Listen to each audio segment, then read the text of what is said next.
ಆತ್ಮೀಯ ಬಳಕೆದಾರರೇ, ಈ ವಿಡಿಯೋನಲ್ಲಿ ನಾವು ನಿಮಗೆ ನಿಮ್ಮ ವೋಟರ್ ಐಡಿಗೆ ಮೊಬೈಲ್ ನಂಬರನ್ನು ಹೇಗೆ ಲಿಂಕ್ ಮಾಡೋದು ಎಂಬುದನ್ನು ತಿಳಿಸ್ಕೊಡ್ತೇವೆ.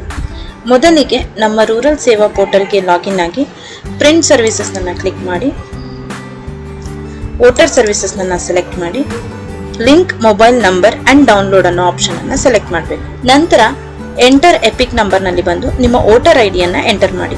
ನಂತರ ನೀವು ಯಾವ ನಂಬರನ್ನು ಲಿಂಕ್ ಮಾಡಬೇಕು ಅಂದ್ಕೊಂಡಿದ್ರು ಆ ಮೊಬೈಲ್ ನಂಬರನ್ನು ಇಲ್ಲಿ ಎಂಟರ್ ಮಾಡಿ. ಇದಾದ ನಂತರ ಈ ಸೈನ್ ಮತ್ತೆ name as per Aadhaar enter ಮಾಡಿ ಸಬ್ಮಿಟ್ ಅಂತ ಕೊಡಿ. ಅಕಸ್ಮಾತ್ ನಿಮ್ಮ ಕಸ್ಟಮರ್ನ ವೋಟರ್ ಐಡಿ ಏನಾದರೂ ನೇಮ್ ಮಿಸ್ ಮ್ಯಾಚ್ ಇಶ್ಯೂಸ್ ಇದ್ರೆ ಆಗ ನೀವು ನಿಮ್ಮ ಅಂದ್ರೆ ಏಜೆಂಟ್ನ ಆಧಾರ್ ನೇಮನ್ನೇ ಹಾಕಿ ಸಬ್ಮಿಟ್ ಅಂತ ಕೊಡಿ. ನಂತರ ಈ ಸೈನ್ ಪೇಜ್ ಓಪನ್ ಆಗುತ್ತೆ. ಇಲ್ಲಿ ನೀವು ಈ ಸೈನರ್ ನೇಮ್ ಯಾರ್ದು ಹಾಕಿದಿರೋ ಅವರ ಆಧಾರ್ ನಂಬರ್ನ ಟೈಪ್ ಮಾಡಿ ಗೆಟ್ OTP ಅಂತ ಕ್ಲಿಕ್ ಮಾಡಿ. ಆಧಾರ್ ರಿಜಿಸ್ಟರ್ ನಂಬರ್ಗೆ ಒಂದು OTP ಹೋಗುತ್ತೆ. ರಿಸೀವ್ ಆಗಿರೋ 6 ಡಿಜಿಟ್ OTPನ ಎಂಟರ್ ಮಾಡಿ ಸಬ್ಮಿಟ್ ಅಂತ ಕೊಡಿ. ಸಕ್ಸಸ್ಫುಲ್ ಸಬ್ಮಿಷನ್ನ ನಂತರ ಪೇಜ್ ಎಪಿಕ್ ಹೋಮ್ ಪೇಜ್ಗೆ ರೀಡೈರೆಕ್ಟ್ ಆಗುತ್ತೆ.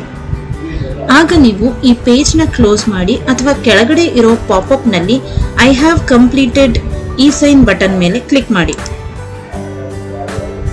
ನಂತರ ನೀವು ಡೌನ್ಲೋಡ್ ಬಟನ್ ಮೇಲೆ ಕ್ಲಿಕ್ ಮಾಡಿದ್ರೆ ನೀವು ಈಗ ತಾನೇ ಲಿಂಕ್ ಮಾಡಿರೋ ಮೊಬೈಲ್ ನಂಬರ್ಗೆ OTP ಬರುತ್ತೆ.